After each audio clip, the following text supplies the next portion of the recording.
তোষামত নয়, ক্ষমতাকে প্রশ্ন করাই গণমাধ্যমের কাজ। আমরা প্রশ্ন করতে চাই আপনার হয়ে, জানাতে চাই আপনি যা জানতে চান। শুরু করছি গ্লোবাল টেলিভিশনের নিয়মিত আয়োজন প্রশ্নগুলো সহজ। আমি নাজমুল আশরাফ। এই অনুষ্ঠানে আমরা চলমান নানা ঘটনার তথ্য ও বক্তব্য তুলে ধরি। অতিথিদের কাছে জানতে চাই সেসব তথ্য ও বক্তব্যের প্রতিক্রিয়া ও বিশ্লেষণ। মঙ্গলবার মধ্যরাতের পর পাকিস্তানে ক্ষেপণাস্ত্র হামলা চালিয়েছে ভারত। ভারতীয় কর্মকর্তারা জানিয়েছেন, অপারেশন সিঁদুর নামের এই হামলা চালানো হয় পাকিস্তান ও পাকিস্তান শাসিত কাশ্মীরের 9টি স্থানে। ভারত বলছে কোনো সামরিক, অর্থনৈতিক বা বেসামরিক স্থাপনায় নয়, দুটি সশস্ত্র গোষ্ঠী লস্করে তৈয়বা এবং জয়শ-ই মোহাম্মদের সন্ত্রাস বিরোধী অবকাঠামো লক্ষ্য করে 25 মিনিটের এই অভিযান চালানো হয়। তবে পাকিস্তান বলছে 6টি স্থানে ভারতের 24টি হামলায় 26 জন বেসামরিক নাগরিক নিহত হয়েছেন এবং মসজিদেও সেই হামলার আঘাত লেগেছে। কিছু হামলা পাকিস্তানের ঘনবসতিপূর্ণ পাঞ্জাব প্রদেশেও হয়েছে।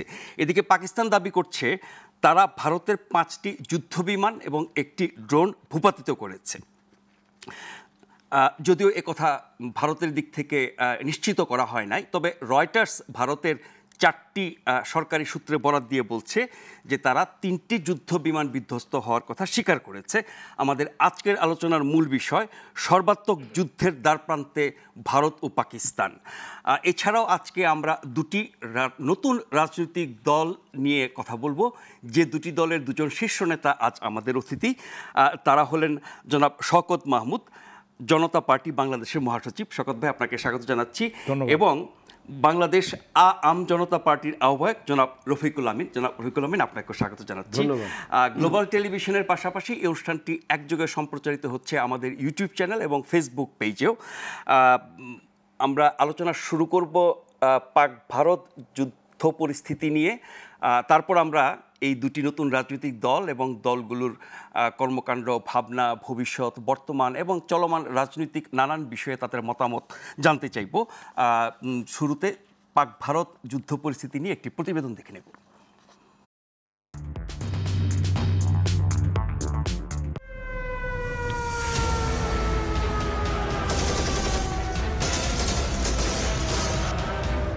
এমন এক ঘটনার অপেক্ষায় ছিল পুরো বিশ্ব।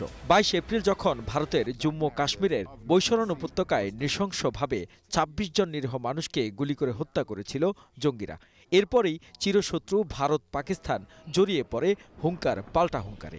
তাদের এমন হুঙ্কারে শঙ্কিত বিশ্ববাসী, কখন বুঝি যুদ্ধ লাগে। অবশেষে সেই যুদ্ধের আশঙ্কা যেন সত্যি হওয়ার পথে, যখন মঙ্গলবার রাতে পাকিস্তানের মাটিতে ক্ষেপণাস্ত্র হামলা চালিয়ে বসে ভারত, আর কাল বিলম্ব না করে পাল্টা আক্রমণ করে Pakistan. Officials on both sides have reported deaths. বিশ্ব গণমাধ্যমগুলো বলছে অপারেশন সিঁদুর নামে এই অভিযান চালায় ভারতীয় বাহিনী। রাত 1টার দিকে পাকিস্তানের 9টি স্থাপনায় এই হামলা চালানো হয়। এগুলোর মধ্যে আছে পাঞ্জাবের শিয়ালকোট, ভাওয়ালপুর ও মুরিদকে এবং আজাদ কাশ্মীরের রাজধানী মুজাফফরাবাদ, বাগ ও কুটলি শহর। এমন ক্ষেপণাস্ত্র হামলায় নিহত ও আহতের সংখ্যাও কম নয়। ভারতীয় সেনাবাহিনীর দাবি এসব হামলা করা হয়েছে জঙ্গি আস্তানায়। আর ভারতীয় সংবাদ মাধ্যম পিটিআই জানিয়েছে সশস্ত্র গোষ্ঠী জয়শ-ই মোহাম্মদের প্রধান কার্যালয়, লস্কর-ই তৈয়বার প্রধান কার্যালয়ে এসব হামলা করা হয়। কিন্তু ভারতের এমন ঠুনকো দাবিকে উড়িয়ে দিয়ে পাকিস্তানের অভিযোগ সব হামলা করা হয়েছে বেসামরিক স্থাপনায়। এতে শিশু ও নারী সহ মারা গেছে অসংখ্য মানুষ, আহতের সংখ্যাও কম নয়। শহীদ हुई है और इसके अलावा 4 जो क्वार्टर्स हैं जिनमें मासूम लोग रह रहे थे और फैमिली क्वार्टर्स थे 7 लोगों के, जो सिविल आबादी थी उसमें नुकसान पहुंचा है। मुजफ्फराबाद में शाही वाली नाला ये जगह है, यहां पे मस्जिद बिलाल को निशाना बनाया गया। ভারতের হামলার পরপরই পাকিস্তানের সেনাবাহিনী দাবি করে হামলার অংশ নেয়া 5 ভারতীয় জঙ্গি বিমান ভূপাতিত হয়েছে, যার মধ্যে রয়েছে 3টি রাফাল, একটি রাশিয়ান Su-30 ও আরেকটি MiG-29 জঙ্গি বিমান। ভূপাতিত হয়েছে একটি ড্রোনও। এদিকে জিও নিউজ জানায়, ভারতের ক্ষেপণাস্ত্র হামলার জবাবে রাতেই পাকিস্তান সেনাবাহিনী ক্ষেপণাস্ত্র হামলা চালিয়ে কাশ্মীরের নিয়ন্ত্রণ রেখায় ধুন্দিয়া সেক্টরে ভারতীয় সেনাবাহিনীর একটি ব্রিগেডের সদর দপ্তর গুঁড়িয়ে দিয়েছে। এমন হামলার পরপরই পাকিস্তানের প্রধানমন্ত্রী শাহবাজ শরীফ বলেন, কোনো উস্কানি ছাড়া ভারতের এই হামলার সুনির্দিষ্ট জবাব দেওয়ার পূর্ণ অধিকার পাকিস্তানের আছে, আর উপযুক্ত জবাবও দেয়া হচ্ছে। অন্যদিকে ভারতের স্বরাষ্ট্রমন্ত্রী অমিত শাহ পাকিস্তান হামলার দেশের সশস্ত্র বাহিনীর প্রশংসা করেছেন। তিনি বলছেন, পহেলগামে নৃশংস হত্যায় প্রতিক্রিয়ায় অপারেশন সিঁদুর, আর মোদী সরকার ভারত ও তার জনগণের উপর যে কোনো আক্রমণের উপযুক্ত জবাব দিতে বদ্ধপরিকর। और अगर कोई एक कायराना हमला कर ये समझता है कि हमारी बड़ी जीत है, तो एक बात मन से समझ लीजिए, ये नरेंद्र मोदी सरकार है, किसी को बख्शा नहीं जाएगा, किसी को बख्शा नहीं। কিন্তু ভারত পাকিস্তানের এই পাল্টাপাল্টি হামলায় শুধু দেশ দুটির সাধারণ নাগরিকই নয়, আতঙ্ক ছড়িয়ে পড়ছে বিশ্বজুড়ে। সবারই ধারণা যে কোনো সময় পুরোপুরি যুদ্ধে জড়িয়ে যেতে পারে দুই দেশ, কিন্তু সবারই কামনা যুদ্ধ নয়, চায় একটি নিরাপদ বিশ্ব। Awlad Bablu, global television, news desk. Shawkat ভাই, বিশ্ব দুটি যুদ্ধ দেখছে অনেক বছর ধরে, আরও একটি যুদ্ধ বিশ্ব অ্যাফোর্ড করতে পারবে কিনা? দেখুন, এই যুদ্ধটা একদম অপ্রত্যাশিত ছিল তো বলা যাবে না, কারণ ভারতে পেহেলগামে যে ২৬ জনকে মেরে ফেলা হয়েছে, ভারত যুক্তি দিয়ে মানে তারা কথা বলছে যে এটা পাকিস্তান করিয়েছে, এবং সেই অনুযায়ী তারা প্রস্তুতি নিয়েছে, এবং ভারতের প্রধানমন্ত্রী সশস্ত্র বাহিনীর প্রধানদেরকে দায়িত্ব দিয়েছেন এবং ফ্রিডম দিয়েছেন যে তোমরা এটার ব্যবস্থা নেবে। সেই পরিপ্রেক্ষিতে আশঙ্কাটা প্রবল হয়ে ওঠে যে ইন্ডিয়া একটা সার্জিক্যাল স্ট্রাইকে যেতে পারে, যদিও ফুল স্কেল ওয়ারে না যেতেও পারে। তো সেটাই ঘটেছে। পাকিস্তান ক্ষেপণাস্ত্র হামলা চালিয়ে এই যুদ্ধের একটা সূচনা করেছে, এরপর বিমান হামলা চালিয়েছে।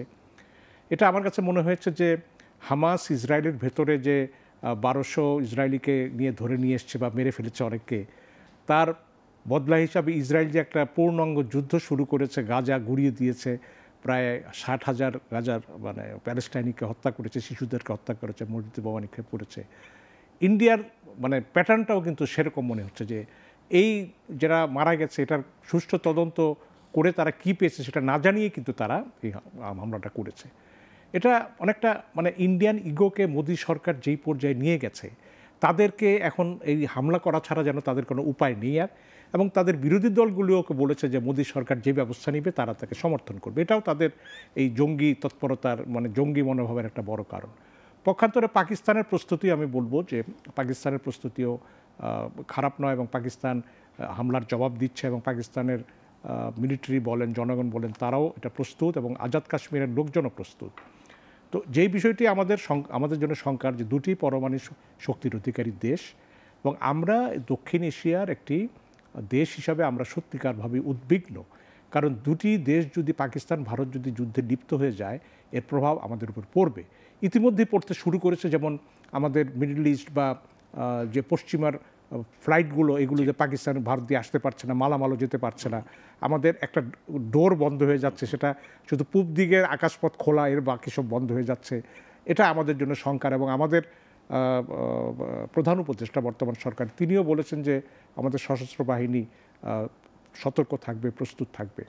তো আমরা আশা করব যে যুক্তরাষ্ট্রের প্রতিরক্ষামন্ত্রীর ফোন বলেন, জাতিসংঘের মহাসচিবের আহ্বান সত্ত্বেও ভারতের এই হামলাটা ঘটানো হয়েছে, এবং দুটি দেশ একটা চরম অবস্থায় আছে। এটা যদি এমন হয় যে 1999 সালে একটা সেই লিমিটেড ওয়ার হয়ে এটা শেষ হয়ে গেল কার্গিলে, তো এটা আমার কাছে মনে হচ্ছে যে ইন্ডিয়ান সরকারের জন্য এটা একটা রাজনৈতিক একটা চ্যালেঞ্জের মতো হয়ে গেছে, যে আমরা যেটা অমিত শাহের বক্তব্যে বোঝা যাচ্ছে যে মোদী সরকারই পারে জবাব দিতে। তো পক্ষান্তরে পাকিস্তানের আমি বলবো যে পাকিস্তানের যেই তুলনামূলকভাবে মুসলিম লীগ সরকার একটা দুর্বল সরকার হলেও কিন্তু পাকিস্তানের জনগণ এবং সেনাবাহিনী তারা কিন্তু পূর্ণাঙ্গভাবে প্রস্তুত এটার জন্য, এবং পাকিস্তান কিন্তু বিদেশি সমর্থনও পাচ্ছে, এবং গোটা দুনিয়াতে এটা প্রতিষ্ঠিত হয়েছে যে ভারতই আক্রমণ করেছে প্রথমে। তো সেই জায়গায় আমি মনে করি ভারত যেই চিন্তা করি করুক না কেন, এটা মনে রাখতে হবে ভারতের প্রতিবেশীগুলোর সঙ্গে ভারতের সম্পর্ক এখন স্বাভাবিক নয়। বাংলাদেশ বলেন, চীন বলেন, কোনো দেশের সাথে মালদ্বীপ বলেন, এত বিশাল সীমান্ত, এই বিশাল সীমান্তের সব সৈন্য নিয়ে সে কাশ্মীরের সীমান্তে জড়ো করতে পারবে না। তো সেই জায়গায় একটা ভারতের জন্য একটা প্রচ্ছন্ন একটা বিপদ আছে। এই বিপদ নাও হতে পারে, কিন্তু হতেও পারে। তো সেই জায়গায় আমার মনে হয় যে যুদ্ধটা যদি প্রলং করে, যেটা মার্কিন যুক্তরাষ্ট্রের আরও জোরালো ভূমিকা নেওয়া উচিত ছিল আমার কাছে মনে হয়। কিন্তু তাদের যেটা ইন্ডাস্ট্রিয়াল মিলিটারি কমপ্লেক্স যেটা আছে, তারা হয়তো এখানে অস্ত্র বিক্রি করতে পারবে, অনেক কিছু করতে পারবে।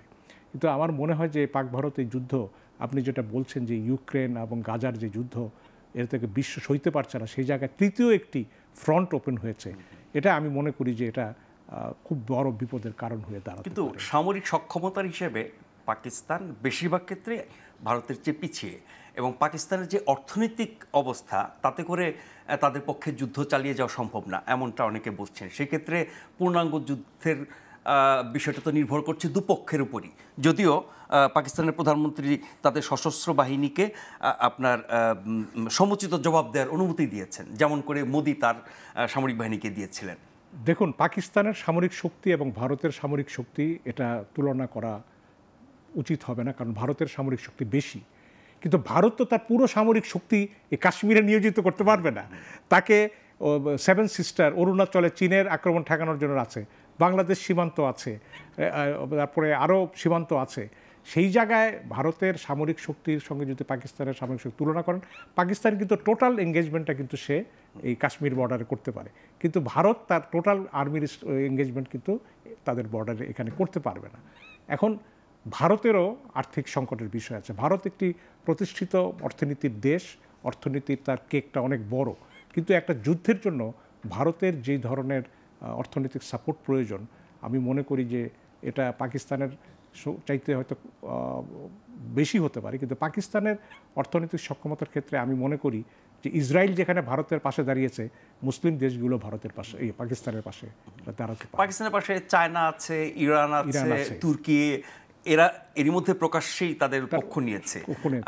এইসব শক্তি কি পাকিস্তানকে ভারতের সাথে যুদ্ধে পেরে ওঠার সক্ষমতা বাড়াতে পারবে? দেখুন, এদের আর্থিক সক্ষমতা আছে এবং সামরিক সক্ষমতাও আছে। প্রশ্ন হচ্ছে যে আপনার এরা কতখানি করবে, যেটা গাজায় তারা করতে পারেনি। আমার মনে হয় এইসব দেশের সঙ্গে ভারতের ব্যবসা বাণিজ্য এমন পর্যায়ে নয় যে পাকিস্তানকে সহায়তা করলে ভারতের সঙ্গে তাদের সম্পর্ক খুব খারাপ হয়ে যাবে। তো আমি মনে করি যে এই ইরান, টার্কি প্লাস আপনার মিডল ইস্টের দেশগুলো যদি পাকিস্তানের পাশে দাঁড়ায়, সেটা আন্তর্জাতিকভাবে কূটনৈতিকভাবেই কিন্তু ভারতের জন্য একটা মনস্তাত্ত্বিক বিপদ হতে পারে। যেই মিলগুলোর কথা আপনি বলছিলেন যে গাজা যুদ্ধের ব্যাপারে, ইসরায়েল যত হামলা চালিয়েছে শুরু থেকে, তারা সবসময় বলেছে তারা জঙ্গি, তাদের ভাষায় সন্ত্রাসী, তাদের লক্ষ্যবস্তুতে। পরে দেখা গেল কেউ নিরীহ নাগরিক থেকে শুরু করে কেউ বাদ যায়, শিশুরা পর্যন্ত, প্রতিষ্ঠান, হাসপাতাল, সবকিছু।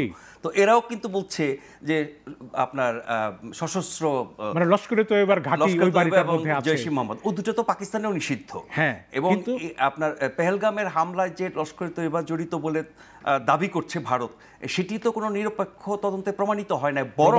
বরং শওকত ভাই, আমি নিজে ভারতের কিছু কিছু গণমাধ্যমের বিশ্লেষণ দেখেছি, ঘটনাটির একদম পুঙ্খানুপুঙ্খ বিশ্লেষণ করে তারা দেখিয়েছে এইটা পাকিস্তান করেছে না ভারত নিজেরাই করেছে, কোন সংগঠনের সাথে কারা জড়িত, অনেক ধোঁয়াশা আছে এবং অনেক রকমের কনক্লুশন ড্র করা যায় সেখানে।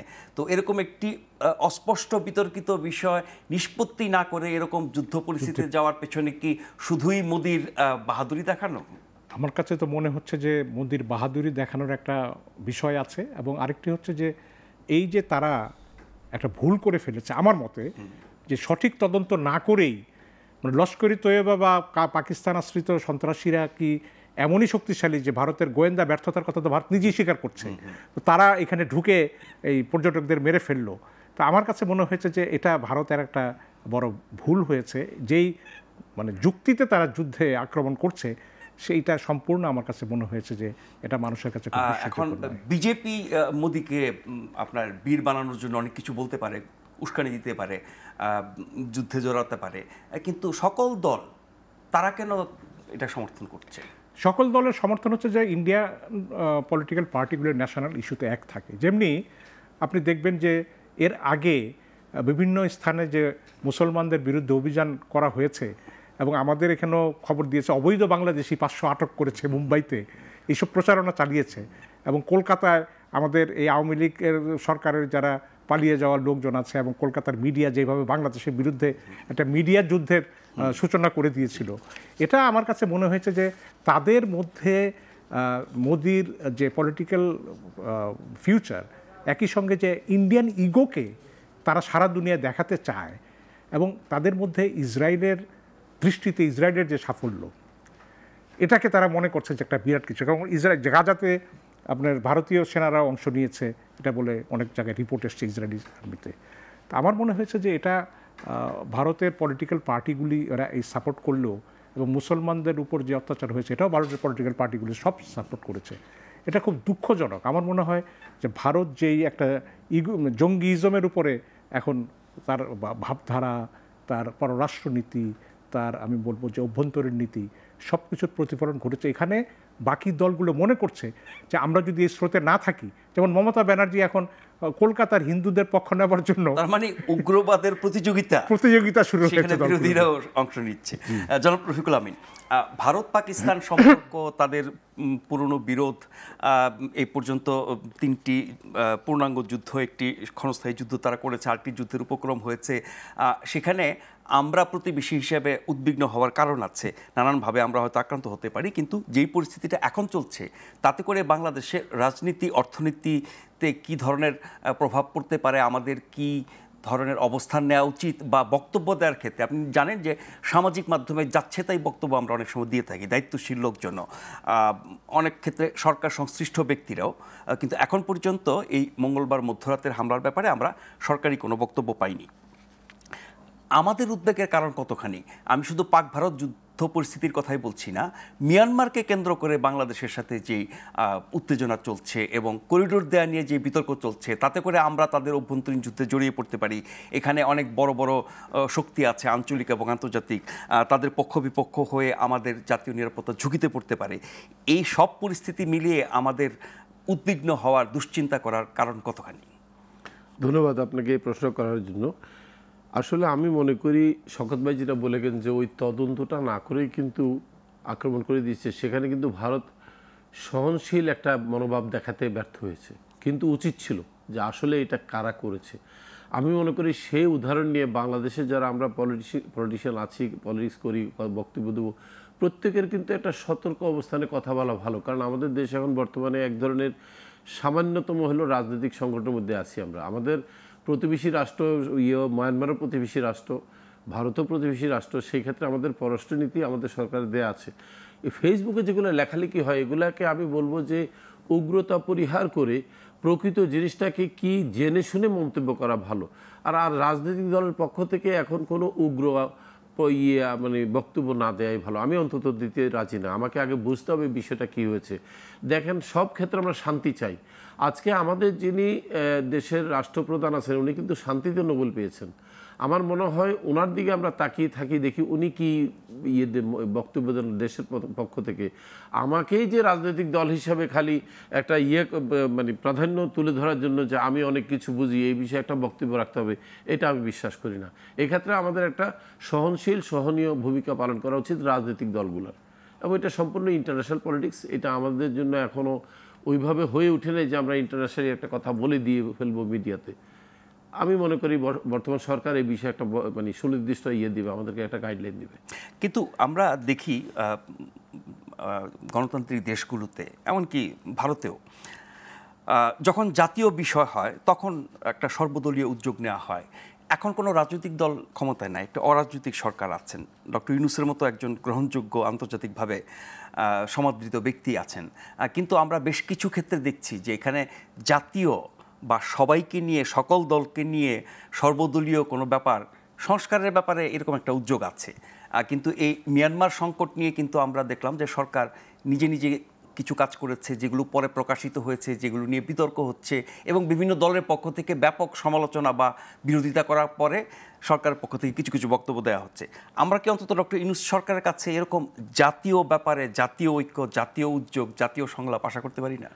অবশ্যই আমরা আশা করতে পারি, কিন্তু আমাদেরকে আগে একটা জিনিস দেখতে হবে। আপনি বলছেন যে এটা পরে জানা গেছে, আমিও কিন্তু জানতে পেরেছি অনেক পরে, তাই না?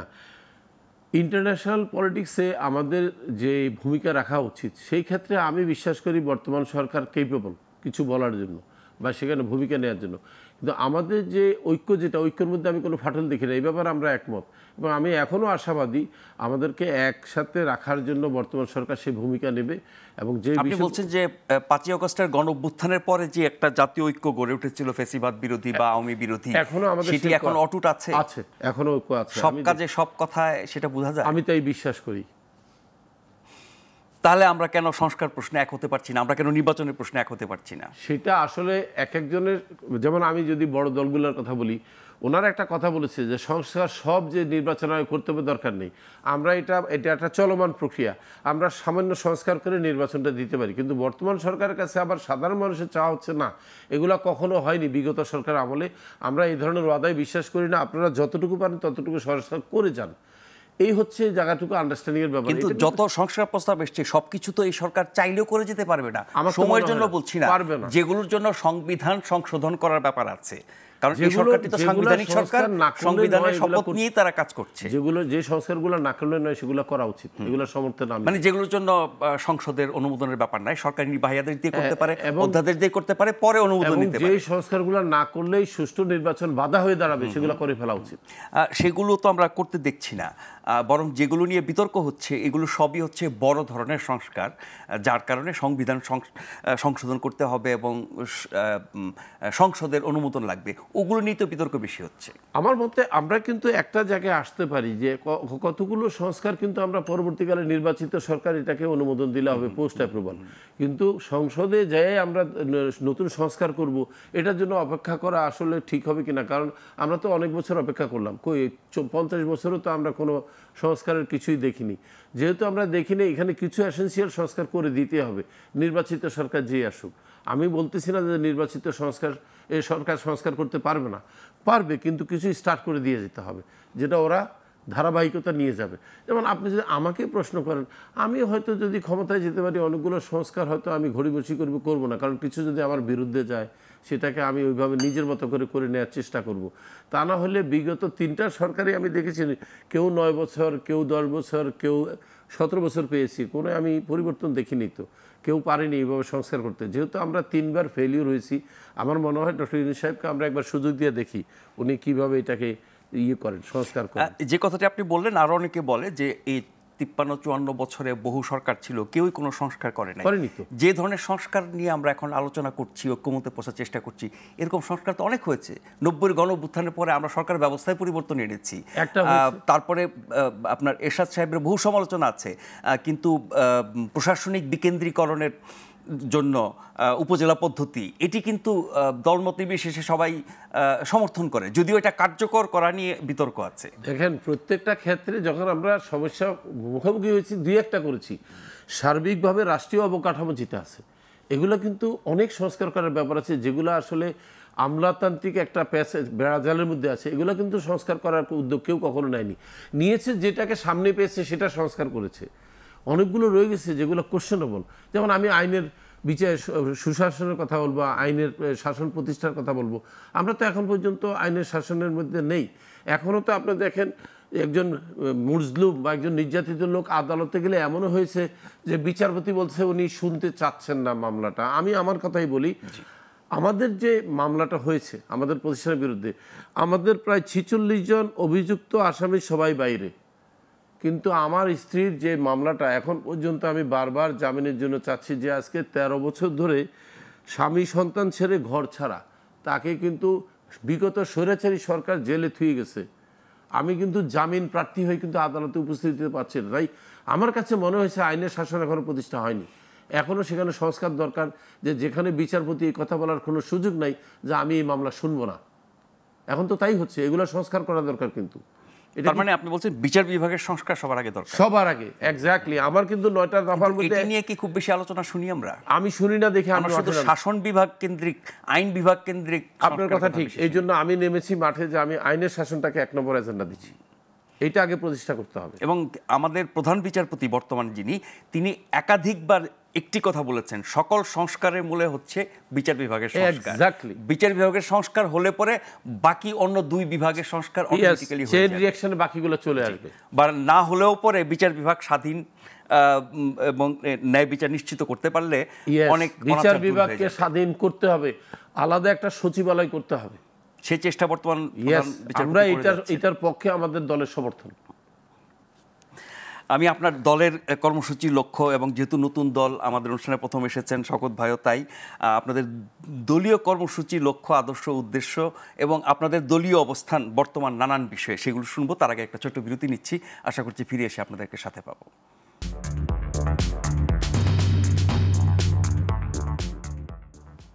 ধন্যবাদ আমাদের সাথে থাকবার জন্য। আজ আমাদের অতিথি জনতা পার্টি বাংলাদেশের মহাসচিব জনাব শওকত মাহমুদ এবং আম জনতা পার্টির আহ্বায়ক জনাব রফিকুল আমিন।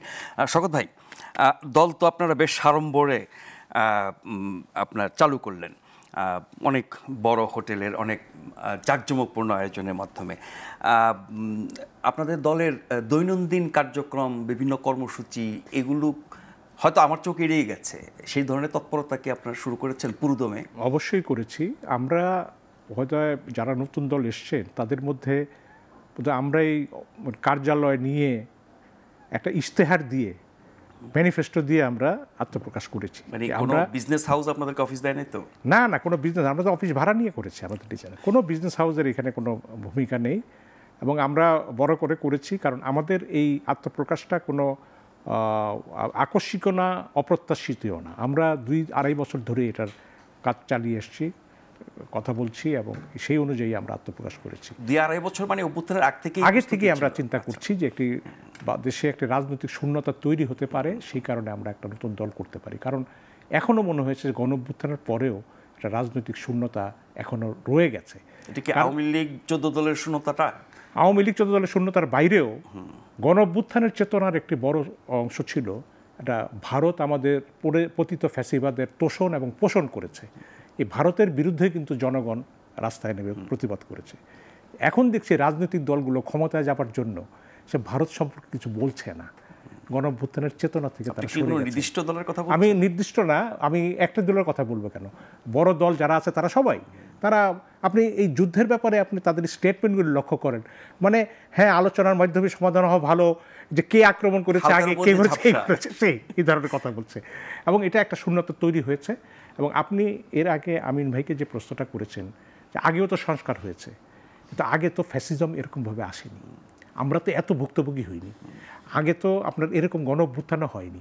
তো সেই কারণে এই গণ-অভ্যুত্থান আপনি দেখবেন 7ই নভেম্বর যখন 1975-এর 7ই নভেম্বরে যখন সিপাহী জনতার বিপ্লব হলো, এরপরে সরকার একটা পলিটিক্যাল পার্টিস রেজিস্ট্রেশন অ্যাক্ট করেছিল, 70টি রাজনৈতিক দল তাতে নিবন্ধন করেছিল। তখন দেশে 2-3টি রাজনৈতিক দলের বেশি ছিলই না, 70টি। এটার অর্থ হচ্ছে যে গণ-অভ্যুত্থানের পরে, হ্যাঁ গণ-অভ্যুত্থানের পরে না, কপ হলো তো হ্যাঁ, ইভেন আওয়ামী লীগ বাকশাল থেকে আওয়ামী লীগে ফেরত আসলো। তো সেইখানে এই বিপ্লবের চেতনা নতুন দল আত্মপ্রকাশ ঘটেই থাকে। এখন নতুন দলের ক্ষেত্রে সবার মন মানসিকতা বা উদ্দেশ্য লক্ষ্য এক কিনা সেটা আপনি বিচারের বিষয়। এবং একই সঙ্গে যারা নিবন্ধিত দল আছে তাদের কি পারফরমেন্স, তারা দল হিসাবে আসলে এক্সিস্ট করে কি না, অফিস আছে কি না, প্রেসিডেন্ট সেক্রেটারিকে আপনি খুঁজে দেখলে আপনি পাবেন না কয়েকটা দল পাতে। কিন্তু নতুন দলের ব্যাপারে এটা যেহেতু একসঙ্গে 28টি না কতটি দল হয়েছে, 27টি হয়েছে, এরা আরও হতে পারে, তো সেগুলো নিয়ে আলোচনা আছে। আমরা বলি যে এই সংস্কারটা প্রয়োজন কেন, যেহেতু একটা লম্বা সময়ে আমরা জাতি ফ্যাসিবাদের মধ্যে পড়েছিল, এটা বিপ্লব হয়েছে এবং যেই সংস্কারগুলো আমরা কথা বলছি এই সংস্কারগুলো, এই ধরনের সংস্কার কিন্তু আগে হয়নি। যেমন ছোটোখাটো সংস্কার হয়েছে, খালেদা জিয়া আপনি বললেন যে সংসদীয় পদ্ধতির সরকার ফিরিয়ে এনেছেন, এটা একটা ঐক্যমত্যের মধ্য দিয়ে হয়েছিল। এবং আমরা যেমন জাস্টিস শাহাবুদ্দিনের সময় একটা সংস্কার হয়েছিল মিডিয়ার ক্ষেত্রে, যে বিশেষ ক্ষমতা আইনে যখন আগের সরকারগুলো সব পত্রিকা বন্ধ করে দিত, আমরা গিয়ে শাহাবুদ্দিন সাহেবকে বললাম যে এটা এই ক্ষমতাটা সরকারের রহিত করা উচিত, কারণ যখন তখন পত্রিকা বন্ধ করে দেবে এটা হতে পারে না। তখন উনি জাস্টিস খালেদকে দিয়ে একটা কমিটি করলেন এবং ওই কমিটির সুপারিশেই কিন্তু একটা অধ্যাদেশ হলো যে বিশেষ ক্ষমতা আইনকে এইভাবে সংশোধন করা হলো এবং বেগম খালেদা জিয়া প্রধানমন্ত্রী হওয়ার পর ওই অধ্যাদেশটি আইনে রূপান্তরিত করে দেন। নাম হয়েছে আংশিক বাতিল করা হলো, কিন্তু সে কুখ্যাত কাল হয় না, কাল রয়ে গেছে। সেখানে ওই যে বিনা ইয়েতে গ্রেফতার, তারপরে তার জামিন হবে না, এই এগুলো আছে। কিন্তু পত্রিকা বন্ধের ক্ষেত্রে এটা কিন্তু খালেদা জিয়া এটা করলেন। নাম হয়েছে খালেদা জিয়া, শাহাবুদ্দিন সাহেবের কিন্তু নাম হয়নি। তো এখন আমি বলি যে সংস্কারগুলো আমরা দ্বিমত প্রকাশ করছি, আপনারা যদি এই সংস্কারে রাজি হন তো পরে তো আপনাদেরই ক্রেডিট হবে পার্লামেন্টে এটা অ্যাপ্রুভ করার মধ্যে দিয়ে। আপনি সেটা করছেন না কেন?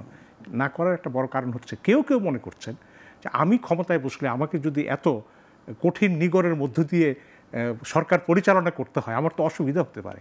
সেজন্য কেউ বলছে যে বিচার বিভাগের সংস্কারটা এটা নির্বাচিত সংসদের মধ্য দিয়ে করতে হবে। এর অর্থ কি?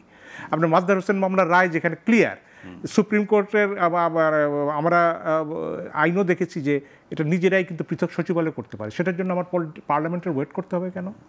সেকেন্ডলি, প্রধানমন্ত্রীর ক্ষমতা কমানো হবে কি হবে না এটা নিয়ে একটা দ্বন্দ্ব তৈরি হয়েছে। কেন? কারণ প্রধানমন্ত্রীর যে অপরিসীম ক্ষমতা, এটাই তো বাংলাদেশে ফ্যাসিবাদের জন্ম দেয়। এই জায়গাগুলো কিন্তু ঠিক করা প্রয়োজন। তার মানে অনেকে বলেন যে যাদের ক্ষমতায় যাওয়ার সম্ভাবনা বেশি তারা ওই বাস্তবতা চিন্তা করে যে ক্ষমতা কতটুকু হলে পরে আমি কিভাবে চলবো, চালাবো ইত্যাদি। যার ক্ষমতা যাওয়ার কোনো সম্ভাবনা নাই সে তো অনেক কিছু চাইতে পারে, অনেক কিছু চাইতে পারে। সে বলতে পারে যে এটা মানে 70 অনুচ্ছেদ একদম উড়িয়ে দেওয়া হোক, কারণ 70 অনুচ্ছেদ না থাকলে সরকার ঘন ঘন পড়তে পারে, এটা নিয়ে তার কোনো মাথা ব্যথা নেই। কিন্তু যারা সরকার গঠন করতে পারে তাদের মাথা ব্যথা আছে। তো সেই জায়গায় আমি মনে করি যে গণ অভ্যুত্থানের চেতনায় অনেক কিছু আছে। যেমন ঐকমত্য কমিশনের যারা তাদের সুপারিশ প্রণয়ন করেছেন তারা বহুত্ববাদের ধারণাটিকে সামনে এনেছেন, কিন্তু গণ অভ্যুত্থানের চেতনায় কি বহুত্ববাদ ছিল? বরং আমি মনে করি গণ অভ্যুত্থানের চেতনায় শেখ হাসিনার সরকার যে ইসলামকে চাপা দিয়ে রেখেছিল, সেই ইসলামের একটা রিভাইভাল হয়েছে এই ছাত্রদের স্লোগানের মধ্য দিয়ে, কথার কথাই বলছি।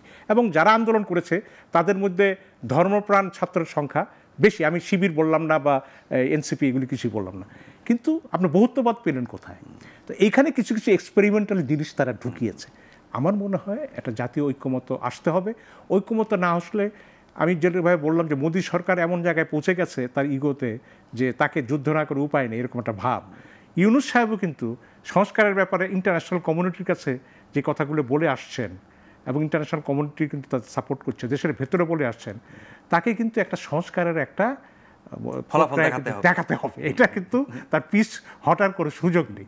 আমি মনে করি রাজনৈতিক দলগুলো এই ক্ষেত্রে সহনীয় ভূমিকা পালন করবে এবং এটা কোনো রাজনৈতিক দলগুলোর পায়ে বেরি বাঁধার জন্য সংস্কার নয়, এটা জনগণের জন্যই সংস্কার। এটাই আমাদের বক্তব্য। আমরা নতুন দল করেছি, এই কথাটা পরিষ্কার বলেছি এবং আমরা বলেছি যে বাংলাদেশে গণ অভ্যুত্থানের চেতনায় ৭১-এর চেতনার সঙ্গে সম্মিলন ঘটিয়ে এমন একটি রাষ্ট্র গঠন করা যেখানে মানুষ খালি রাতের ঘুম নাই, তার প্রতিদিনের জীবনযাত্রায় গণতন্ত্রের চর্চা করতে পারে এবং সেখানে প্রতিদিন কোথাও যেন তাকে বাধার সম্মুখীন না হতে হয়। আদালতে নয়, সরকারি অফিসে নয়, এবং পথে যেখানেই থাকুক কোনো জায়গায় বাধার যেন, এবং কোনো বৈষম্যের মুখে যেন তাকে পড়তে না হয়। মানুষকে যেন তদবিরের প্রত্যাশায়, তদবিরের জন্যই তাকে দৌড়াতে হয়, এরকম যেন না হয়। এই জন্য আমরা জনতা পার্টি বাংলাদেশটা আমরা করেছি এবং আমরা মনে করি ৫৪ বছরের রাজনৈতিক দলগুলো মোটা দাগে ব্যর্থ হয়েছে জনগণকে। আপনারা যারা নতুন দল, মানে এনসিপির পরে যারা এসছেন, আপনারা তো এই প্রক্রিয়া যুক্ত হতে পারছেন না, হওয়ার কি কোনো সম্ভাবনা, কোন প্রক্রিয়া আছে? এই সংস্কার প্রক্রিয়া যেটি জাতীয় ঐক্যমত, তো হ্যাঁ, কারণ এনসিপি যদি বিনা রেজিস্ট্রেশনে ঐকমত্য কমিশনের সঙ্গে দীর্ঘ সাক্ষাৎকার দিতে পারে তো ওয়াই নট উই? কারণ আমি মনে করি ২ দফা বৈঠক করেছে, তাদের নির্বাচন কমিশন নিবন্ধন হয়নি, আমাদেরও নিবন্ধন হয়নি, কিন্তু আমাদের রাইট আছে। একবার আপনি কাউকে যদি সুযোগ দেন তাহলে আমাকে সুযোগ দিতে হবে। আমরা চেয়েছি, সময় চেয়েছি এবং আমরা বলেছি যে আমরা কথা বলতে চাই। এখন আমি মনে করি নিবন্ধিত দল, অনিবন্ধিত দল, তার চাইতে বড় ফ্যাক্টর হচ্ছে এই দলগুলো আপনার তাদের বক্তব্য আছে সংস্কারের ব্যাপারে, আমাদের তাদের শোনা উচিত। দ্বিতীয়ত আপনি যেটা বলেছেন যে কর্মসূচিগুলি চালিয়ে যাওয়া, আমরাই বোধহয় মে দিবস উদযাপন করেছি। মে দিবস উদযাপন করে বলেছি যে এই গণ অভ্যুত্থান বা আগের যত বিপ্লব হয়েছে শ্রমিক কৃষকের ভাগ্যের কোনো উন্নতি হয় নাই, সেই কথাগুলি আমরা বলেছি এবং আমরা এগুলো করে যাব। এটা আমরা আজকেও এই পাক ভারত যুদ্ধের নিয়ে আমরা বিবৃতি দিয়েছি, তো আমাদের কার্যক্রম চালু আছে। সারা দেশে আপনাদের কমিটি গঠনের প্রক্রিয়া চলছে? প্রক্রিয়া শুরু হয়েছে এবং আমরা বিভিন্ন জেলায় আমাদের প্রতিনিধিরা গেছেন এবং কমিটি গঠন প্রক্রিয়া শুরু করেছেন এবং অফিসও নিতে হবে, কারণ আগের যে নির্বাচনী বিধিমালা, যেটা নিবন্ধনের বিধিমালা, এটা খুব কঠিন। মানে ২১টা জেলায় কবে দেখাতে হবে, ১০০টা উপজেলায় দেখাতে হবে। যদিও নির্বাচন মানে সংস্কার কমিশন কিন্তু এটাকে শিথিল করতে চাচ্ছে এবং এটা এমন এক পর্যায়ে চলে যেতে পারে যে আদৌ নিবন্ধনের প্রয়োজন নেই, কিন্তু জবাবদিহিতার জন্য কোনো একটা জায়গা থাকা দরকার, সেই জায়গাটা নির্দিষ্ট করলেই হয়ে যায়। জি, আপনার কাছে আবার ফিরবো। জনাব রফিকুল আমিন, আপনার দলের অবস্থান বিভিন্ন বিষয়ে জানার আগে আমার জানার একটু আগ্রহ যে একই শব্দ, মানে আপনি বলবেন যে অন্যান্য শব্দগুলোর মিল নাই, কিন্তু আমজনতা মৌলিক শব্দ, এই একই নামে একটি দল থাকার পরে আপনারা ওই শব্দটা কেন বেছে নিলেন? আর আমজনতার আগে আমজনতার মানেটা কি? ধন্যবাদ আপনার প্রশ্নের জন্য। আমি শওকত ভাইয়ের কথা শোনার পরে আমি অবাক হয়েছি যে উনিও 2 বছর আগে থেকে প্ল্যান করেছে। আমাদের রাজনৈতিক দলের কিন্তু প্ল্যানিং চলতেছে 2022 সালের 12 মে থেকে। যেদিন আমাকে অন্যায়ভাবে সাজা দেওয়া হয়েছে সেদিন আমি আদালতে বসে আমি বলে আসছি আমার ফলোয়ারদেরকে যে আমি একটা রাজনৈতিক দল গঠন করতে চাচ্ছি, হাসিনা থাকতেই। কিন্তু হাসিনা একসময় চলে যাবে এটা আমার মাথায় ছিল না।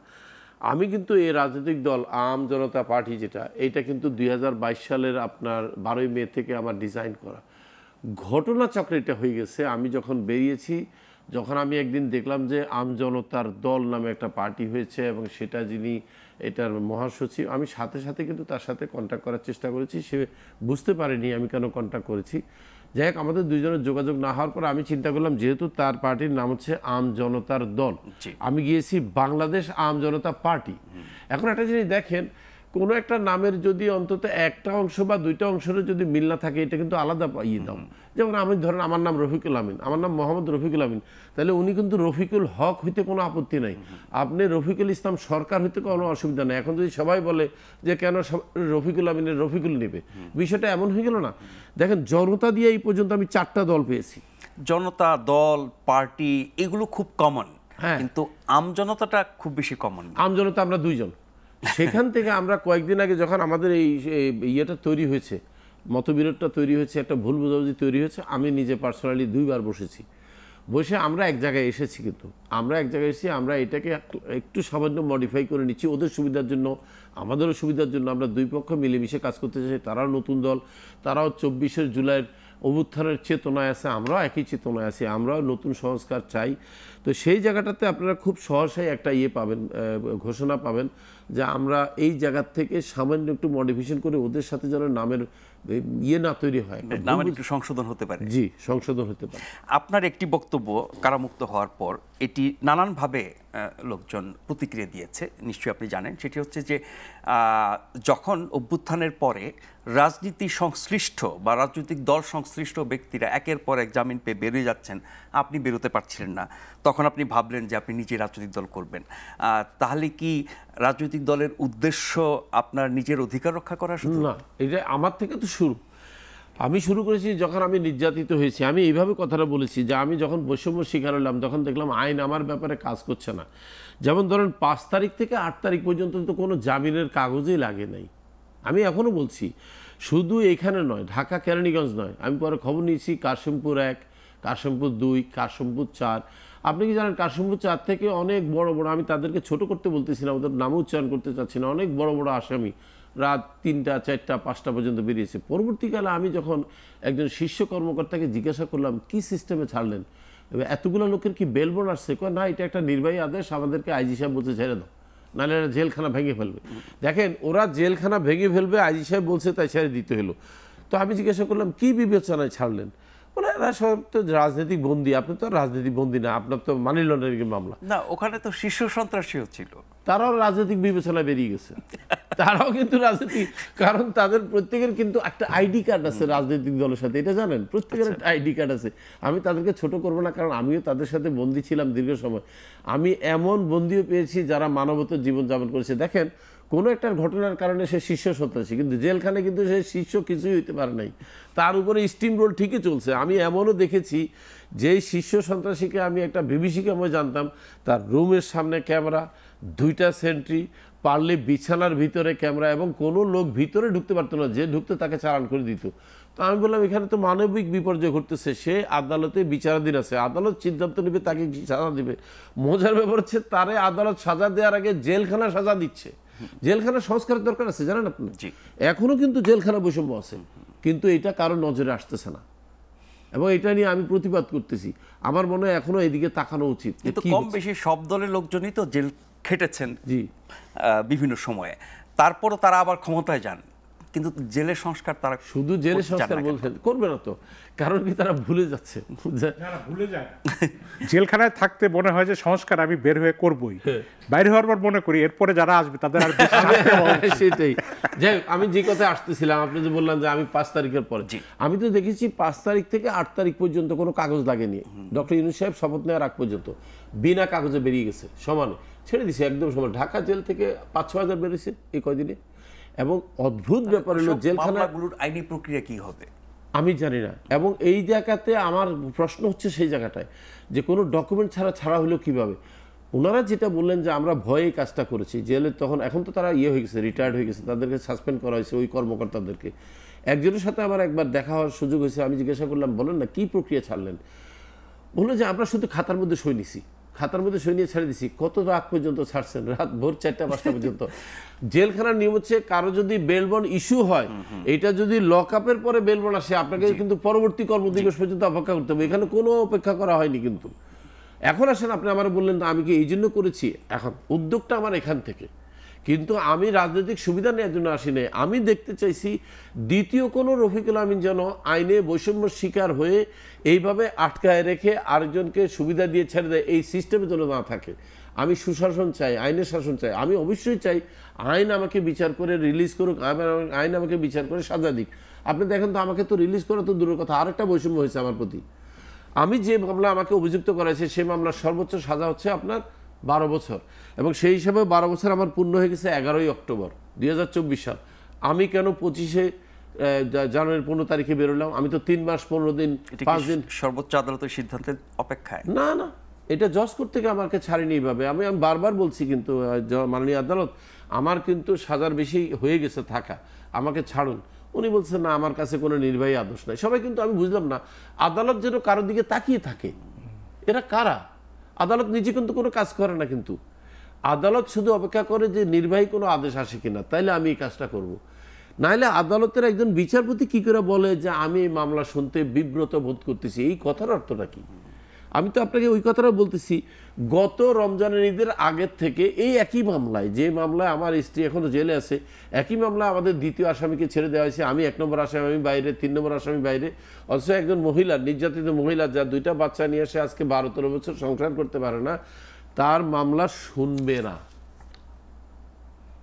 আপনি মনে করতে পারেন আদালত বদলের সুযোগ নাই? আদালত বদল করে তো লাভ নেই। এখানে আমি যেখানে যাব একই রেজাল্ট হবে, কারণ এটা নির্বাহী আদেশ আসতে হবে যে হ্যাঁ রফিকুল আমিনের স্ত্রীর মামলাটা শোনা হোক। আমি তো বৈষম্য শিকার। সরকারের এই নির্বাহী আদেশ ছাড়া বিচার বিভাগ ন্যায় বিচারের স্বার্থে কোনো উদ্যোগ নিতে পারে না? নিতে পারে, নেবে না।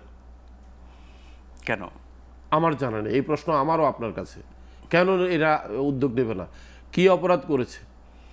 তাহলে এই অভ্যুত্থানের অন্যতম লক্ষ্য তো হচ্ছে দেশে ন্যায় বিচার, সুশাসন, মানুষের অধিকার। সঠিক কথা, আমরা সেটা সম্পূর্ণ অর্জন করতে ব্যর্থ হয়েছি, সম্পূর্ণ পাইনি।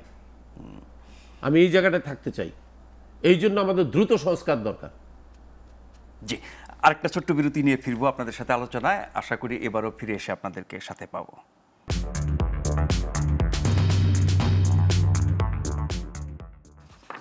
আবারও আমন্ত্রণ গ্লোবাল টেলিভিশনের নিয়মিত আয়োজন প্রশ্নগুলো সহজ অনুষ্ঠানে। আমাদের সাথে আজকের অতিথি জনাব শওকত মাহমুদ এবং জনাব রফিকুল আমিন। শওকত ভাই, আপনার তো দীর্ঘ দিনের সাংবাদিকতার অভিজ্ঞতা এবং অনেক বছর ধরে রাজনৈতিক অভিজ্ঞতা তো আছেই।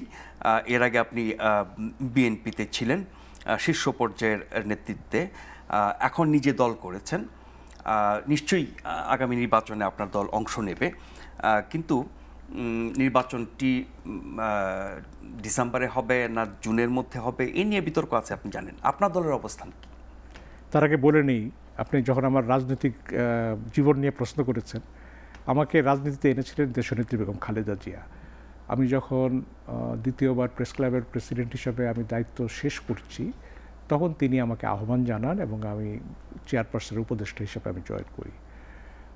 গতকাল তিনি দেশে ফিরেছেন। আমার কাছে মনে হয়েছে যে আমি সেই দেশনেত্রীকে আবার দেখতে পেয়েছি এবং তিনি সুস্থ। তিনি যখন গাড়িতে বসে হাত নাড়ছেন এবং হেঁটে যাচ্ছেন, খালেদা জিয়া আবার ব্যাক করেছেন, এটা আমার কাছে মনে হয়েছে। এটা একটা, আমরা যারা খালেদা জিয়ার সঙ্গে রাজনীতি করেছি 80-র দশকে, 90-র দশকে, আমাদের কাছে এটা একটা বড় ধরনের একটা পাওনা এবং আল্লাহর কাছে অসীম কৃতজ্ঞতা যে তিনি তাকে সুস্থ করেছেন। এবং তিনি যেই ধরনের নির্যাতন সয়েছেন, সমসাময়িক কালের কোনো দেশের রাজনীতিবিদ এরকম নির্যাতিত হয়েছেন বলে আমার ধারণা। জেল খেটেছেন, তাকে সন্তানদের ছাড়া তাকে দেশে একা থাকতে হয়েছে, তাকে মরিচের গুঁড়া তার চোখে মুখে মারা হয়েছে, অনেক কিছু করা হয়েছে। এবং তার কৃতিত্ব হচ্ছে তিনি 2টি সামরিক শাসনকে তিনি আপসহীন সংগ্রামে পরাজিত করেছেন। একটি 82-র এরশাদের সামরিক শাসন, আর একটি মঈনুদ্দিন ফখরুদ্দিনের সামরিক শাসনকে। আপনার নিশ্চয়ই মনে আছে, নির্বাচনের আগে বলেছেন যে ইমার্জেন্সি না তুললে আমি নির্বাচনে যাব না। অবসান ঘটিয়েছেন এবং সংসদীয় পদ্ধতি এনেছেন, আরও অনেক কাজ করেছেন। তো খালেদা জিয়ার এই প্রত্যাবর্তনটা আমাদের দেশে একটা সুস্থ রাজনৈতিক ধারার সূচনা করতে পারে বলে আমার কাছে মনে হচ্ছে, এবং যেটা আমরা ধারণা করছি যে আজকে যে জাতীয় অনৈক্য মতানৈক্য যেগুলো আছে বিভিন্ন বিষয়ে, সেই ক্ষেত্রে তার এই প্রত্যাবর্তন এবং তাকে আবার দেশনেত্রী হিসাবে তিনি আবার জেগে উঠতে পারেন, সেটা আমরা আশা করতে পারি। খালেদা জিয়ার দলে ফিরে যাওয়ার কোনো সম্ভাবনা আছে? না, খালেদা জিয়া আমার সাথে আমার কোনো যোগাযোগ হয়নি, এবং তিনি আমাকে আমি তার সঙ্গে তিনি ডাকলে আমি যাব অবশ্যই, এটা স্বজনের খাতিরে। এবং তিনি তার সঙ্গে দলের বিচ্ছেদটা হয়েছে, তাকে জেলখানা নেওয়ার পর থেকেই তার দলের সঙ্গে একটা বিচ্ছেদ হয়েছে। আমার বিরুদ্ধে যখন ব্যবস্থা নেওয়া হয় ইনসাফ কায়েম কমিটি করার কারণে, তো সেটা আমি যতটুকু জানি তিনি এটা প্রতিবাদ করেছিলেন যে কেন এটার করা হচ্ছে, কারণ ইনসাফ কায়েম কমিটির অন্যতম জন্মদাতা তিনি ফরাদ মজার আমাকে দিয়ে এটা করেছিলেন। এবং আমি দল ভাঙবো বলে যেটা বলা হয়েছিল, পরে যারা রিয়েলি দল ভেঙে আরেক দল করেছেন তারা প্রমোশন পেয়েছে, কিন্তু আমার বহিষ্কার হয়েছে, এটা আমি বলতে পারি। তবে আমি মনে করি যে যাই হোক, বিএনপি তাদের প্রজ্ঞা অনুযায়ী সিদ্ধান্ত নিয়েছে। আমি মনে করি যে এটা সিদ্ধান্ত তারা ঠিক ছিল না, কিন্তু সেই জন্য আমি দীর্ঘদিন অপেক্ষা করেছি, তারপরে এখন পৃথক রাজনৈতিক দল করেছি। এবং আমার বিয়েতে হচ্ছে শহীদ জিয়া বা দেশনেত্রী খালেদা জিয়া যে আদর্শের রাজনীতি করে গেছেন, আমরাও দল হিসেবে সেই আদর্শকে আমরা টিকিয়ে রাখার চেষ্টা করি। ফলে জোটবদ্ধ হওয়ার সম্ভাবনা নিশ্চয়ই এটা দেখুন, আমরা দল করেছি, এখন নির্বাচন ডিসেম্বরে হবে না জুনে হবে না আরও পরে হবে, এই প্রশ্নের মীমাংসা কিন্তু এখনো হয়নি, রোডম্যাপও দেওয়া হয়নি। এবং আন্তর্জাতিক যে পরিস্থিতি এবং দেশের ভিতরে নতুন ধরনের যে কথাবার্তাগুলো হচ্ছে, এর মাঝখানে কোথাও একটা কিন্তু আছে। এই কিন্তুটা কি? এটা হিউম্যান করিডরের কিন্তু না আপনার আরাকান আর্মির কিন্তু, না আমাদের ভেতরে এই সরকারকে আরও চাইছে বা করছে, এগুলি সব কিছু মিলিয়েই কিন্তু এখন একটা ঘোলাটে বা ধোঁয়াশা বিরাজ করছে। কিন্তু জুনের ডেডলাইন পার হওয়ার কি কোনো আশঙ্কা আছে? না, এটা মানে এখন রাজনীতিতে শেষ কথা বলে কিছু নেই, এখন জুনেরটা পার হবে না বলে আমরা বিশ্বাস করি। তারপরে আমি মনে করি যে এমন কোনো পরিস্থিতি উদ্ভব হতে পারে কি না, সেটা হয়তো সময় বলে দেবে যে একটা ন্যাশনাল ইমার্জেন্সির গভর্নমেন্ট আসে কিনা। কথার কথা আমি বলছি, এগুলি আলোচনা শুনি আমি, এবং সেই জায়গায় আর মানে দেশ চালানোর ক্ষেত্রে, পরিচালনার ক্ষেত্রে অভ্যন্তরীণভাবে আর জোরালো সরকার, এটা অনেকেই দাবি করছেন এখনও, বিভিন্নরা তো বলেই থাকে যে জাতীয় সরকার গঠন করতে হবে। তো সেই ধরনের আমি মনে করি না, আমি মনে করি একটা স্বাভাবিক পথেই একটা নির্বাচন হওয়া উচিত, এবং নির্বাচনের মধ্য দিয়ে এই সরকারের একটা খুব শান্তিপূর্ণ ক্ষমতার হস্তান্তর বা গণতন্ত্রে ফিরে যাওয়া হতে পারে। আপনি বেগম খালেদা জিয়ার ভূমিকার কথা বলছিলেন, তিনি এখন অনেক সুস্থ, আমরা সবাই দেখেছি। আপনি বললেন যে উনি হেঁটে বাসায় ঢুকেছেন, হাত নেড়েছেন, ওনার চেহারা, ওনার সব কিছু মিলে মানুষ অনেক বেশি উজ্জীবিত, উদ্দীপ্ত হয়েছে, দল না শুধু, দলমতের ঊর্ধ্বে সব মানুষ। তিনি কতটা সক্রিয়ভাবে আগের মতো রাজনীতিতে যুক্ত থাকতে পারবেন সেটা এখনই বলা মুশকিল, কিন্তু তার যেই প্রভাব শুধু দলে না, বাংলাদেশের রাজনীতিতে গণতন্ত্র পুনরুদ্ধার করার ক্ষেত্রে, সেই ক্ষেত্রে আপনি মানে কি প্রত্যাশা করেন বা কি সম্ভব, মানে গণতন্ত্রে ফিরে যাওয়ার এই পুরো প্রক্রিয়ায় ওনার ভূমিকা কি হতে পারে বা হওয়া সম্ভব? দেখুন যে ওনার শারীরিক, এটা ওনার ব্যক্তিগত সিদ্ধান্ত, উনি নিজে থেকেই তারেক রহমানকে দলের দায়িত্ব দিয়েছেন, তারেক রহমান দল চালিয়েছে। খালেদা জিয়া যে যতখানি রাজনীতি করেছেন তার মতো পোড় খাওয়া বা মজলুম রাজনীতি খুব কমই আছে এই দুনিয়াতে, এবং আপনি দেখবেন যে 40 বছরের বেশি সময় ধরে তিনি সমান একক সর্বোচ্চ জনপ্রিয়তা নিয়ে রাজনীতি করছেন। তার জনপ্রিয়তায় কিন্তু কোনো ঘাটতি হচ্ছে না, যদিও তিনি রাজনীতিতে নেই, জনপ্রিয়তা আছে, তার প্রতি মানুষের প্রত্যাশা আছে, স্বাভাবিকভাবেই একটা প্রত্যাশা আছে যে তিনি রাজনীতিতে ব্যাক করতে পারবেন।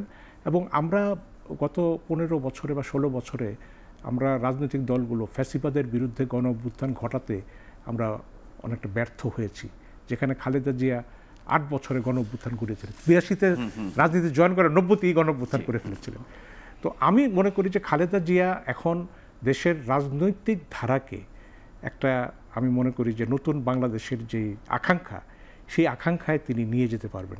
খালেদা জিয়ার কাছে ক্ষমতা কখনোই বড় বিষয় ছিল না, যে আমার ক্ষমতায় যেতেই হবে, যেটা শেখ হাসিনা এই ক্ষমতার প্রতি তার লালসা দেখিয়ে দেখিয়ে তিনি একটা চরম অবস্থা তৈরি করেছেন বাংলাদেশ। খালেদা জিয়া কিন্তু সেই তুলনায় তিনি ক্ষমতাকে কোনো বড় করে দেখেন। তিনি বিরোধী দলে থাকলেও তিনি সবচেয়ে প্রভাবশালী রাজনীতিবিদ ছিলেন। তো সেই জায়গায় খালেদা জিয়া হয়তো একটা ভূমিকা রাখলেও রাখতে পারেন, জনগণের প্রত্যাশা আছে। এবং আমি মনে করি যে এটা একটা মানে বিচারপতি মানে প্রধান উপদেষ্টা ইউনূস সাহেবের যে সরকার মানে, এবং ইউনূস সাহেব ব্যক্তিগতভাবে তাকে অত্যন্ত শ্রদ্ধা করেন, সম্মান করেন। আমার মনে হয় খালেদা জিয়া যদি ব্যক্তিগতভাবে কোনো সিদ্ধান্ত নেন যে তিনি চেয়ারপারসনের হিসাবে আবার আগের মতো না হলেও সীমিত পর্যায়ে কিছু রাজনীতি করতে পারেন, তাহলে হয়তো আমরা কিছুটা, আমি মনে করি সেক্ষেত্রে এখন যে রাজনৈতিক সংকট মানে নির্বাচন কেন্দ্রিক সংকট, সেক্ষেত্রে একটা ভালো ভূমিকা তিনি রাখতে পারেন। জি, এটা এবং সংস্কারের ক্ষেত্রেও, কারণ আমি মনে করি খালেদা জিয়া সংস্কারের পক্ষে, তিনি সংস্কারের পক্ষে এবং রাজনৈতিক দলগুলোর যে মতপার্থক্য সেটা নিরসনের ক্ষেত্রেও কিন্তু তিনি ভূমিকা রাখতে পারেন। একদম শেষ পর্যন্ত চলে এসেছি জনাব রফিকুল আমিন, আপনার আগের প্রশ্নের একটু ধারাবাহিকতা টেনে বলি যে রাজনীতিতে আসার, রাজনৈতিক দল করার বিষয়টা আপনি ব্যাখ্যা করেছেন।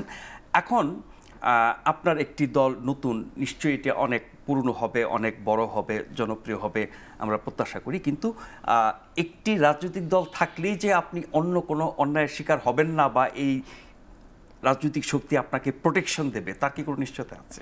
আমি বোধহয় একটু এই জিনিসটাকে কারেকশন করি। রাজনৈতিক দল আমাকে প্রোটেকশন দেবে না, প্রোটেকশন দেবে অলমাইটি গড, আল্লাহ। রাজনৈতিক দল হচ্ছে, আমার রাজনৈতিক দলের উদ্দেশ্য হচ্ছে এমন একটা মঞ্চ তৈরি করা যেখান থেকে আমি আওয়াজ তুলব অন্যায়ের বিরুদ্ধে, অবিচারের বিরুদ্ধে, অনাচারের বিরুদ্ধে, এবং সেখানে আমার মতো যত নির্যাতিত আছে সবাই সে মঞ্চে সমবেত হবে। এবং আমি মনে করি আমার এই মঞ্চে কোটি কোটি লোক আমার সাথে একমত হবে যে হ্যাঁ, আমরা আসলে অন্যায় অবিচারের শিকার হয়েছি। দেখেন, আপনি একটা কথা বলে গেছেন, ওনাকে প্রশ্নটা করেছেন, আমাকে করেন নেওয়া, হয়তো আমি বলে দিচ্ছি নিজে থেকে। আমরা কিন্তু দল প্রস্তাবিত নাম দেওয়ার পরপরে আমরা কিন্তু কেন্দ্রীয় কার্যালয় নিয়েছি, প্রতিদিন আমাদের সেখানে কার্যক্রম চলে। 20টিরও বেশি জেলায় আমরা কমিটি করে ফেলেছি, যেটা জমা দেওয়া বাকি। 100টিরও বেশি উপজেলায় কিন্তু আমাদের কমিটি রেডি হয়েছে, এবং আমরা এত বেশি সাড়া পাচ্ছি যে আমাদেরকে বলতে হচ্ছে আপনারা একটু অপেক্ষা করেন, আমরা আগে নিবন্ধনটা নিয়ে নিই। এই ঘটনা ঘটেছে, অনেক মান অভিমান চলছে। সেটা কি সাধারণ মানুষ নাকি আপনার বিভিন্ন ব্যবসা প্রতিষ্ঠানের সাথে যুক্ত সাধারণ মানুষ? আচ্ছা, প্রচন্ড রকম রেসপন্স। আমি আবার জিজ্ঞেস করি অনেকের মাঝে মধ্যে, আপনি কি আমার সাথে আগে কোনো ব্যবসা করতেন? বলেন না। তো আমাকে চিনেন কিভাবে? বলে আপনাকে বাংলাদেশে চিনে না কে? আপনি এমনভাবে ফ্যাসিবাদ সরকার আমলে আলোচিত হয়েছেন, আপনাকে আমরা মুখস্থ চিনি, টিভিতে দেখেছি, ইউটিউবে দেখেছি। এখন আমার কাছে ভালো লাগছে কি, আমার কাছে মনে হয়েছে যে আমি একটা ভালো কাজে হাত দিয়েছি, তাই এরা আমার সাথে সাড়া দিচ্ছে। এখন আমি যেটা বলছিলাম যে আমি আমার স্বার্থে রাজনৈতিক দল করছি, এই কথাটার থেকে আমি আপনাদের দৃষ্টি সরাতে চাই, আসলে কথাটা সঠিক নয়। আমি বলছি আমি নির্যাতিত হওয়াটা হচ্ছে এক্সাম্পল, এখান থেকে আমার চিন্তা চেতনা আসছে। কিন্তু আমি পরে অনুভব করেছি, আমি দেখেছি তো জেলখানায় কিভাবে গণমাধ্যমের কর্মীরা নির্যাতিত হয়েছে, কিভাবে অন্যান্য সাধারণ মানুষ নির্যাতিত হয়েছে। আমি এমনও দেখেছি, আপনি শুনলে অবাক হবেন, 5-6 বছরের বাচ্চা জেল খাটতেছে। আমি বললাম, এত ছোট বাচ্চা জেলে কে পাঠাইছে? বলে তার শরীরের মধ্যে গাঁজা মাদক পাওয়া গেছে, তাই তার সাজা দেওয়া হয়েছে। কিশোর সংশোধন কেন্দ্রে না, পাঠায়নি তো, ও তো আমার বিল্ডিং এ দোতলা ছিল। ও আমার তখন ঠাট্টা করে নানা ডাকতো। আমি বললাম, কি রে তুই আমার নানা ডাকছ কেন? আমার পাকা চুল থেকে। আমি তাকে আদর করে প্রায় প্রত্যেক দিনে চকলেট কিনে খাওয়াতাম। কোর্ট থেকে গেলে বলতাম, নানা চকলেট কই? কত 5 বছর হবে বাচ্চাটা। এই ছিল অবস্থা আগের সরকারের আমলে। আপনি চিন্তা করতে পারেন জেলখানার সেই অবস্থা কি বদলে গেছে? সম্পূর্ণ বদলা নেই, তবে এবং সেই বদলানোর ক্ষেত্রে আপনি আপনার দল নিশ্চয়ই অনেক ভূমিকা রাখবেন ইনশাআল্লাহ। অনেক অনেক ধন্যবাদ জনাব রফিকুল আমিন, অনেক ধন্যবাদ জনাব শওকত মাহমুদ। আপনারা যারা অনুষ্ঠান দেখছিলেন শুরু থেকে বা পরে যুক্ত হয়েছেন, প্রত্যেককে ধন্যবাদ জানিয়ে আজকের মতো এখানে শেষ করছি। অনুষ্ঠানটি পুনঃপ্রচার হবে আগামীকাল সকাল 7টায়, আর এই অনুষ্ঠানে ফিরে আসবো আগামী রবিবার রাত 9টায়। সে পর্যন্ত সবাই ভালো থাকবেন। শুভরাত্রি।